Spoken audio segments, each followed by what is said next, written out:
అందులో ఆయన సట్లే. సరే జైల్లో ఉన్నప్పుడు ఏం తినేదన్నా మీరు? సాధారణ ఫుడే. ఖమ్మం జైల్లో? ఖమ్మం జైల్లో సాధారణ జైల్లో అంటే ఇప్పుడు ఎవరి సెల్ వారికి అందరికి ఒకటే సెల్? ఒకటే సెల్. ఒకటే పెద్ద ఉంటుందా? ఒకటే సెల్. అది ఒక 2 రోజులు అంత. 2 రోజులు అయితే 2 రోజులే.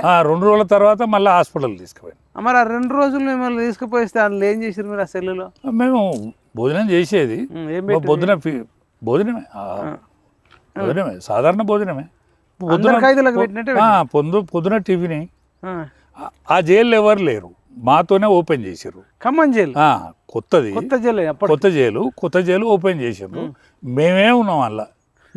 మేము 5 ప్లస్ ఖమ్మం వాళ్ళు ఒక 6-7. వాళ్ళు ఏం చేసి వచ్చారు? వాళ్ళను ఇదే ఇష్యూలో అరెస్ట్ చేసి వాళ్ళని కూడా అరెస్ట్ చేసి నేను ఆ సర్టిఫికేట్ కోసం అప్లై చేసిన.